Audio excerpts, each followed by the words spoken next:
passe avec Purcell, c'est qu'il y a comment dire, des goûts réunis un petit peu. C'est-à-dire qu'il y a effectivement la langue anglaise qui est prégnante et l'esthétique anglaise qui reste très fidèle à ce qu'on a pu entendre avec Dowland et les autres au tout début du XVIIe.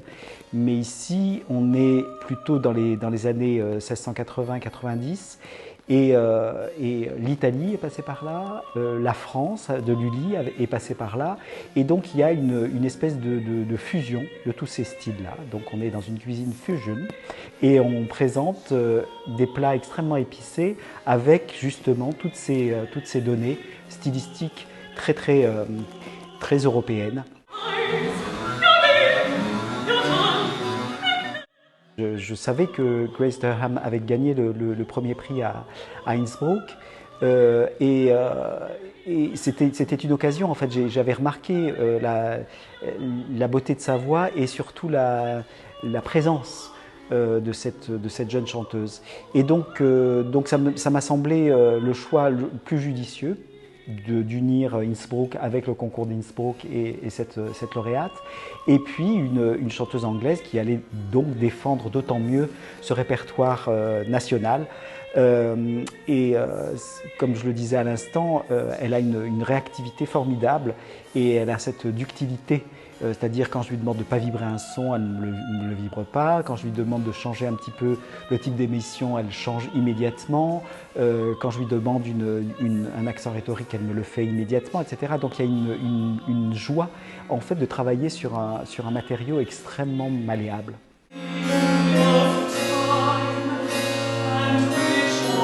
Qu'est-ce qu'il faut écouter dans des songs de Purcell? C'est avant tout une poésie. Je pense qu'on ne vient pas à un récital de chant, on vient à une déclamation de poésie et on vient dans des ambiances comme ça, qui sont souvent des petits drames qui se jouent en 3 pages, avec des mélodies simples, des récitatifs plutôt déclamatoires, et on est dans cette sphère intime, c'est-à-dire qu'il faut avoir l'impression que le chanteur vient vous susurrer un texte à l'oreille.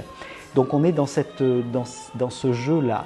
Et nous, évidemment, le continuo, la viole de gambe, le luth et moi-même, on est dans ce dialogue extrêmement intime et on essaye de participer à ce tout petit drame qui est en train de se passer et que la chanteuse met en scène. Donc j'insiste beaucoup auprès de la chanteuse pour qu'elle puisse communiquer cette émotion extrêmement fine. Le geste est petit et donc il faut ouvrir les oreilles, comme quand on va à un récital de luth. Et j'ai assorti ce programme de 2 suites de clavecin qui sont certainement pas les choses les plus jouées dans le répertoire de clavecin, mais qui se mettent en résonance parfaite avec ce programme-là, l'intimité, mais aussi un certain drame qu'il arrive à raconter dans ces pièces qui sont extrêmement narratives, je trouve, un petit peu comme la musique française. On n'est pas dans une petite mécanique italienne ou allemande, on est vraiment plutôt dans une narration en utilisant un idiome. Donc c'est proche de la musique française, mais on sent bien que ce n'est pas de la musique française, qui a quelque chose de résolument anglais. On est ailleurs. Et Purcell a su donner à sa musique une identité extrêmement forte, y compris dans sa musique de clavier.